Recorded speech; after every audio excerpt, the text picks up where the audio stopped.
Jessa! Jessa! Jessa!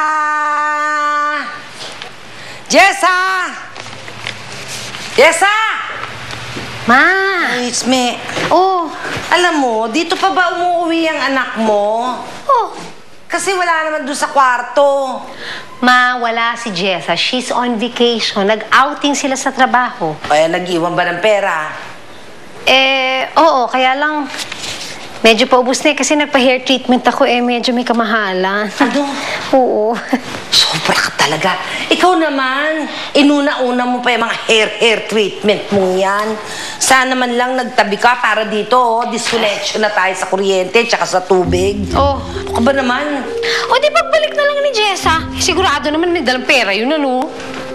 Kung wala, aber, ano palagay mo naman kay Jessa na mumulot ng pera dyan sa tabi-tabi? Ha? Ikaw talaga, ikaw. Napakagastadora mo, napakagastadora mo. Hay nako, subukan niyang hindi magbigay ng pera. Inudod ko yung mukha niya dyan sa asido para lalo siyang pumangit. Mukha siyang acidic. Ano ba naman yun? Pangit na acidic pa?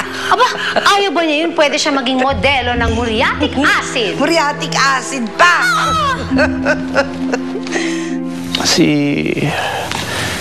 Si Jessa.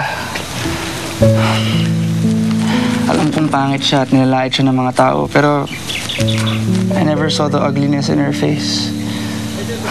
Dahil alam kong mabuti siyang tao. At masaya ako dahil naging kaibigan kami. Nasaan na siya ngayon?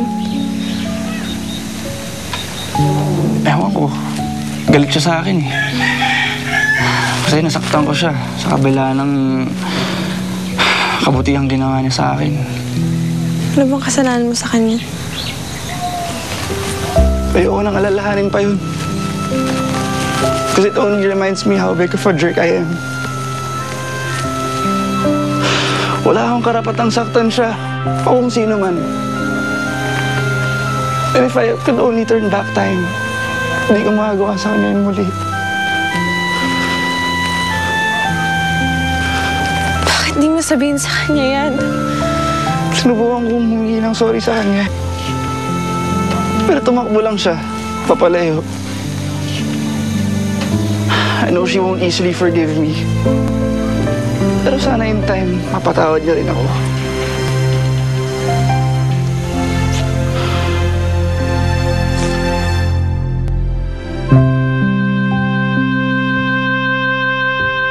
Pero matagal na nangyari yun. Tsaka kasalanan naman ni Jessica ang lahat eh. Hindi lang naman ako yung nanakit. Si Jessica din. Kaya dapat, isuspend nyo din siya.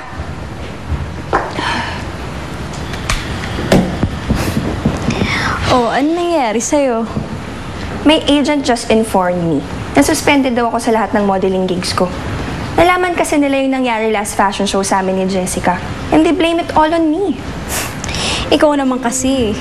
Dapat inisip mo yan bago ka nakipagrambulan doon kay Jessica tsaka kay Esmeralda. Hindi ko naman kasi alam, nakasama pala sa pagrampa ng damit ang good morals and right conduct. Buwisit talaga yung Jessica yan. Nawawala yung Catholic breeding ko sa kanya. Hayaan mo na, at least makakapagpahinga ka na ilang araw.